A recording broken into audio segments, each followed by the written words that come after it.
1971 में एक American airline के जहाज को टेक ऑफ किए अभी चंद मिनट ही गुजरे थे कि सबसे पीछे वाली सीट पे बैठे एक पैसेंजर ने एयर होस्टेस को अपने पास बुलाया और हंसते हुए एक चिट्ठी उसको थमा दी। उस चिट्ठी में सिर्फ चंद अल्फाज लिखे थे जिसने पूरे अमेरिका में हलचल मचा कर रख दी। वो पैसेंजर कौन था और FBI आज तक उसको जिंदा या मुर्दा क्यों नहीं ढूंढ पाई। ढूंढना तो दूर की बात, अमेरिका की सबसे पावरफुल इंटेलिजेंस एजेंसी पिछले 50 सालों से उस पैसेंजर की जर्रे बराबर भी इंफॉर्मेशन नहीं निकाल पाई। लेकिन इस इंटरेस्टिंग वाक़े की शुरुआत 24 नवंबर 1971 को पोर्टलैंड एयरपोर्ट से हुई थी। एक शख्स जो बज़ाहिर बिजनेसमैन लगता था, उसने पोर्टलैंड से सिएटल का टिकट बुक करवाया और सीधा जहाज की तरफ बढ़ने लगा। तब अमेरिका में डोमेस्टिक फ्लाइट्स पर किसी किस्म की भी कोई सख्ती नहीं हुआ करती थी। ना ही पैसेंजर्स का सामान चेक किया जाता था और ना ही उनकी आइडेंटिटी वेरिफिकेशन की जाती थी। ये नॉर्थ वेस्ट ओरिएंट एयरलाइन का जहाज बोइंग 727 था, जिसको सिर्फ 45 मिनटों में पोर्टलैंड से सिएटल तक पहुंचना था। सनग्लासेस लगाए एक ब्रीफकेस के साथ डैन कूपर नामी ये पैसेंजर इस जहाज में सवार हुआ और अपनी पसंद की सीट पर जाकर बैठ गया, जो जहाज की सबसे आखिरी सीट थी। उसने अपने लिए एक ड्रिंक ऑर्डर की और साथ ही सिगरेट भी जला ली। यहाँ तक सब कुछ नॉर्मल चल रहा था, क्योंकि फ्लाइट में स्मोकिंग करना भी 70s में अलाउड था। ठीक 2:58 पर फ्लाइट टेक ऑफ हो गई।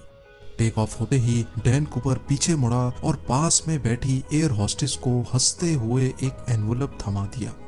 एयर होस्टेस, जिसका नाम फ्लोरेंस शॉफनर था, उसने जब वो चिट्ठी पढ़ी तो जैसे उसके पैरों तले जमीन ही खिसक गई। Miss, I have a bomb here and I would like you to sit by me. मेरे पास बॉम्ब है और मैं चाहता हूँ कि आप मेरे बराबर में आकर बैठ जाएं। फ्लोरेंस शॉफनर जब डैन कूपर के बराबर में आकर बैठी तो उसने अपना ब्रीफ केस खोला, जिसमें डायनामाइट की 8 स्टिक्स और एक डेटोनेटर भी मौजूद था। इन शॉर्ट, जहाज हाई जैक हो चुका था और डैन कूपर की टोटल 3 डिमांड्स थी। उसको 5 बजे से पहले पहले $2 लाख कैश, 2 पैराशूट के पेयर्स और सिएटल एयरपोर्ट पर एक रीफ्यूलिंग ट्रक रेडी चाहिए था। अपनी डिमांड्स के आखिर में उसने फ्लोरेंस शॉफनर को इनडायरेक्टली ये भी बोला कि अगर कोई गलती हुई तो मैं बॉम्ब फाड़ दूंगा। डैन कूपर के अलावा इस जहाज में 35 पैसेंजर्स थे, जिनको पीछे जहाज में होने वाले इस वाक़े का बिल्कुल भी इल्म नहीं था। फ्लोरेंस शॉफनर डैन कूपर की डिमांड्स लेकर कॉकपिट में गई और कैप्टन को सारा माजरा सुना दिया।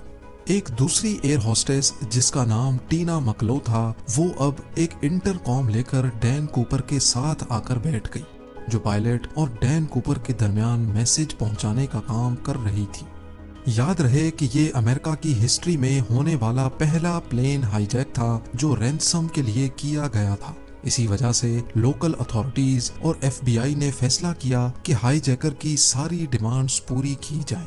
जाहिर है अथॉरिटीज को भी मालूम था कि डैन कूपर उनसे भागकर ज्यादा दूर नहीं जा पाएगा।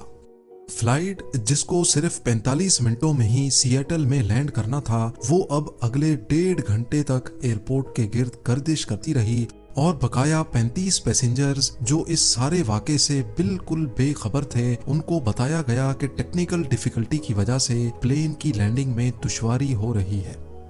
इस दौरान सिएटल नेशनल बैंक से $20 के 10,000 नोट इकट्ठे किए गए, जिनके सीरियल नंबर्स नोट कर लिए गए थे, और एक करीबी स्काई डाइविंग क्लब से 2 पैराशूट की जोड़ियां भी अरेंज की गई। 5:45 पे जहाज को लैंड कराया गया और वादे के मुताबिक डैन कूपर को पैसों से भरा एक बैग और 2 पैराशूट के पेयर्स फराहम किए गए। साथ ही साथ जहाज को रीफ्यूल भी कर दिया गया। अपनी मांगे पूरी करवाने के बाद डैन कूपर ने 35 पैसेंजर्स और 2 फ्लाइट क्रू को जहाज से उतरने की परमिशन दे दी, जबकि पायलट्स और 2 फ्लाइट क्रू को जहाज में रहने का ही कहा। इस वक्त रात हो चुकी थी और जहाज एक बार फिर से टेक ऑफ कर गया। डैन कूपर ने अपने साथ बैठी टीना मकलो के जरिए पायलट को कुछ खास इंस्ट्रक्शंस भेजी।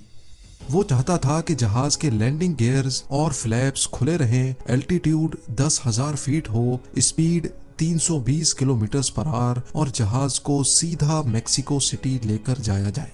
पायलट ने बाकी तमाम डिमांड्स तो पूरी कर दी, लेकिन जहाज को सीधा मेक्सिको सिटी लेकर जाना फ्यूल की वजह से पॉसिबल नहीं था। लिहाजा पायलट ने डैन कूपर को रीफ्यूलिंग के लिए 2 ऑप्शंस दिए, रीनो या फिर फिनिक्स। डैन कूपर रीनो पर राजी हो गया। दूसरी तरफ लोकल और फेडरल अथॉरिटीज भी अपना काम कर रही थी। 2 फाइटर जेट्स को जहाज के पीछे रवाना किया गया, लेकिन वो इतनी स्लो स्पीड मेंटेन नहीं कर पा रहे थे। इसी वजह से उन्होंने जहाज के गिर्द चक्कर लगाना शुरू कर दिया। रात के अंधेरे में जहाज रीनो की तरफ रवां दवां था। इतने में डैन कूपर ने पास बैठी टीना मकलो को कॉकपिट में जाने का कहा, जहां 2 पायलट्स और 1 फ्लाइट अटेंडेंट मौजूद थी। जब टीना कॉकपिट का दरवाजा बंद करने के लिए पलटी तो उसने आखिरी बार सिर्फ इतना देखा कि डैन कूपर अपनी कमर पर कुछ बांध रहा था। उसके बाद जहाज की सीढ़ियां खुली और डैन कूपर ने वहां से छलांग लगा ली। इसके बाद जो कुछ भी हुआ पिछले 50 सालों से, उसको आज तक डिस्कस किया जा रहा है। 3 घंटों के बाद जब जहाज रीनो में लैंड हुआ तो पूरे जहाज को अच्छी तरह चेक किया गया, लेकिन जहाज में ना ही कूपर था और ना ही कोई बॉम्ब मिल सका। ना सिर्फ जहाज में, बल्कि इस वाक़े के बाद डैन कूपर का कहीं कोई अता पता ना चल सका, ना ही जिंदा और ना ही मुर्दा। आखिर डैन कूपर कौन था और पूरे अमेरिका की आंखों को धोखा देकर वो कहां चला गया? ये case federal bureau of investigation का वो केस है जिसको आज तक बंद नहीं किया गया। डैन कूपर को किसी ने प्लेन से जंप करते तो नहीं देखा था, लेकिन स्टेयर केस खुला रह जाने की वजह से यह बात क्लियर थी कि उसने सिएटल और रीनो के बीच में ही कहीं छलांग लगा ली थी। FBI ने जहाज पे सबूत तलाश करना शुरू कर दिए, लेकिन बदकिस्मती से उनको सिर्फ कूपर की टाई, 8 सिगरेट बट्स और 2 में से 1 पैराशूट मिला जो कूपर पीछे छोड़ गया था। हत्ता कि किसी के पास उसकी कोई फोटो तक नहीं थी। पैसेंजर्स और क्रू से इंटरव्यू लेने के बाद डैन कूपर के होलिये के हिसाब से उसका स्केच बनवाया गया। इससे पहले कि डैन कूपर को सिएटल और रीनो के बीच में तलाश किया जाता, FBI को यह जानना था कि उसने एग्जैक्टली कौन सी जगह पर प्लेन से जंप किया था। ये जानना ज्यादा मुश्किल नहीं था क्योंकि जहाज ऑटो पायलट पे था, यानी जिस पाथ पर जहाज फ्लाई कर रहा था वो ऑलरेडी रिकॉर्डेड था। जहाज की स्पीड और एल्टीट्यूड तो पहले से मालूम था ही, साथ साथ फ्लाइट रिकॉर्डर की मदद से मालूम पड़ा कि जहाज का स्टेयर केस 8:10 पे खुला था। इन तमाम इंफॉर्मेशन की बेसिस पे डैन कूपर की ड्रॉप लोकेशन का अंदाजा लगाकर एक सर्च एरिया डिफाइन किया गया। ये 45 स्क्वायर किलोमीटर का एरिया घने जंगलात और पहाड़ों से घिरा हुआ है। एरियल टीम और लैंड सर्च टीम ने इस पूरे एरिया का चप्पा चप्पा छान लिया, लेकिन ना कूपर का कोई नामो निशान मिला और ना ही कोई ब्रीफ केस मिला या फिर पैसे। हत्ता कि इस पूरे एरिया में इतनी शदीद सर्दी थी कि सबको यही लगा कि डैन कूपर मर गया होगा, लेकिन उसके बाद जो हुआ वो FBI के वहमो गुमान में भी नहीं था। अमेरिकन हिस्ट्री में पहली बार FBI ने इस केस के लिए पब्लिक से हेल्प लेना शुरू कर दी। डैन कूपर का स्केच और $2 लाख के सीरियल नंबर भी अखबारों में शाया किए गए और डैन कूपर के बारे में कोई भी इंफॉर्मेशन देने पर इनाम देने का वादा भी किया गया। उनका ख्याल था कि कूपर अगर जिंदा होगा तो वो पैसे कहीं ना कहीं जरूर खर्च करेगा, लेकिन हैरत अंगेज तौर पे उस सीरियल नंबर का एक भी नोट कभी भी कहीं भी दोबारा जाहिर नहीं हुआ। लेकिन मामला अभी खत्म नहीं हुआ था। करीब 9 सालों के बाद यानी 1980 में एक वाकया हुआ। सदर्न वॉशिंगटन में कोलंबियन रिवर के किनारे एक बीच है जिसको टीना बार कहा जाता है। यहाँ एक बच्चा अपने पेरेंट्स के साथ खेल रहा था जब उसको रिवर के किनारे नोटों की 3 गड्डियां मिली। ये $20 के नोटों की घड़ियां थीं जो टोटल $5,800 बनते थे। बच्चे के पेरेंट्स ये पैसे लेकर FBI के पास गए। खुशकिस्मती से इनके सीरियल नंबर उन नोटों से मैच कर गए जो डैन कूपर लेकर गया था। डैन कूपर हाईजैकिंग केस में 9 सालों के बाद ये पहली प्रोग्रेस थी, लेकिन बजाय केस को सॉल्व करने के इस वाक़े ने केस को मजीद उलझा कर रख दिया, क्योंकि ये पैसे ड्रॉप लोकेशन से करीब 27 किलोमीटर दूर पाए गए थे। पहले ये समझा गया कि ड्रॉप जोन में वाक़ लुइस रिवर में ये पैसे डैन कूपर से ही गिरे होंगे और वहां से बहते हुए कोलंबियन रिवर तक आए होंगे। लेकिन बाद में नोटिस किया गया कि कोलंबियन रिवर तो ऑपोजिट डायरेक्शन में फ्लो करती है, यानी ये पैसे लुइस रिवर से बहकर टीना बार बीच तक किसी भी सूरत नहीं पहुंच सकते। FBI के लिए ये मामला तो सुलझने के बजाय उलझता ही जा रहा था। ना सिर्फ इतना, बल्कि टीना बार बीच जहां से ये पैसे बरामद हुए थे, यहाँ 1974 में कुछ खुदाई का काम किया गया था। हाईजैकिंग के 3 सालों के बाद टीना बार बीच के किनारे एक्स्ट्रा रेत डाली गई थी और मिलने वाले पैसे इस रेत के अंदर पाए गए थे।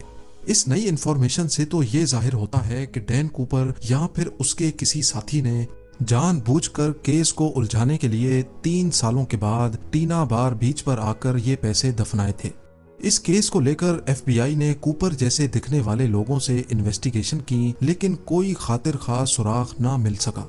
कई थ्योरीज ये भी कहती हैं कि कूपर शायद कोई ट्रेंड मिलिट्री कमांडो था, क्योंकि जो पैराशूट वो अपने साथ लेकर गया था वो एक मिलिट्री पैराशूट था और उसको ऑपरेट करना उस पैराशूट से ज्यादा मुश्किल था जो वो प्लेन में ही छोड़कर गया था। 1980 में $5,800 कैश मिलने के अलावा बकाया 9,710 नोट दोबारा कभी नहीं मिल पाए।